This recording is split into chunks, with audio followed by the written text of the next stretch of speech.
አቤት እግዚአብሔር ግን ሰውን ከፍ ማድረግ ሲችልበት በቃ ይሄው እኔም ወግ ደርሶኝ አድጌ ትልቅ ሰው ሆኜ ዛሬ እናቴና አባቴ እኔን ለመጠየቅ ወደ አዲሱ ቤቴ ይመጣሉ። እኔ እንኳን ሐሳቤ የነበረው እናቴና አባቴን ብቻ ሳይሆን አያቴን፣ አክስቶቼን፣ አጎቶቼን እንዲሁም ከዝኖቼን ሁሉ በቃ ከፋሲካ በኋላ በደንብ ቃይና ሟልቼ ሰብስቤ ልጠራቸው ነበር ያሰብኩ። አባቴና እናቴ ግን በቃ እስከዛ ድረስ አንታገዝሽም፣ አዲሱን ቤትሽና አዲሱን ሶፋሽን ማየት እንፈልጋለን ብለው ዛሬ መተው ነበር። ወይ አባቴ እንዴት እንደኮራብኝ እንዴት ፕራውድ እንደሆነብኝ ልነግራችሁ አልችልም። ምክንያቱም ከዚህ በፊት የነበረውን ቤት ነበር የሚያውቀው፣ በዛ ላይ ደግሞ ፍራሽ ብቻ እንዳለኝ ነበር የሚያውቀውና አሁን ግን አዲሱ ቤቴ መጥቶ ሲያየው ያሟላውትን ሶፋ፣ ዳይኒንግ ቴብልና ሌሎች እቃዎችም ሲያይ በቃ እንዴት ደስ እንዳለው አልገባችሁም? እስኪ አስቡት ቤተሰቦቻችሁ በህይወት ኖረው እናንተ ደግሞ ጠንክራችሁ ሰርታችሁ የደረሳችሁበትን ስኬት ለቤተሰቦቻችሁ በህይወት እያሉ እንደማሳየት ምን የሚያስደስት ነገር አለ? ብቻ ምን አለፋችሁ አሁን እየኖርኩኝ ያለሁት በቃ የጸሎቴ መልስ ውስጥ ነውና እግዚአብሔር ይመስገን ከማለት ውጪ እኔ ምንም የምለው ቃል የለኝም። እንዳያችሁት እንግዲህ የሆድ ወዳችንን እያወራን እየተጫወትን እየተሳሳቅን እራታችንን በልተን ጨረስን። ጋይስ አባቴ በቃ ፎቶ ማስቀመጥ ላይ ሜሞሪ ማስቀመጥ ላይ ምን ያክል ቁም ነገረኛ ሰው እንደሆነ አልገባችሁም? ከአራስነቴ ጀምሮ እስከ አድግ ድረስ በቃ የነበሩ የልጅነት ፎቶዎችን በሙሉ ሰብስቦ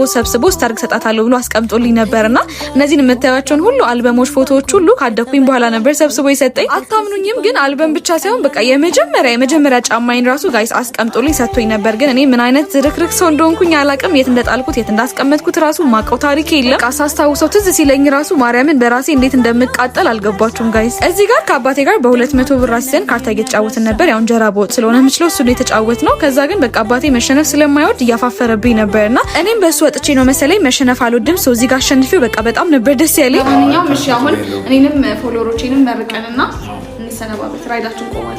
ያው እንደዛ ነው ለዘርገው ጫፍ የለው ነገር ለፎሎወሮችም ናችሁ ምስጣችሁ። አሜን። እንደዚህ ማይታይ ነገር አሜን። እንደዚህ አሜን። ከደሜ ከጤና አሜን። አንተ ምድሜና ጤና ይስጥልኝ። አሜን። ወድካለው ቆጥበ ተጠቀም ሰዓት ታብዛ።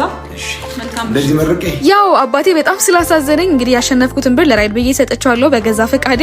ብቻ ግን በቃ በጣም ደስ የሚል ምሽት ነበር ያሳለፍነው። ስለመሸን የሞጥቼ ሸኝቻቸው ወደ ቤቴ ተመለስኩኝ። Thank you guys for watching። ወዳችኋለሁ። ባይ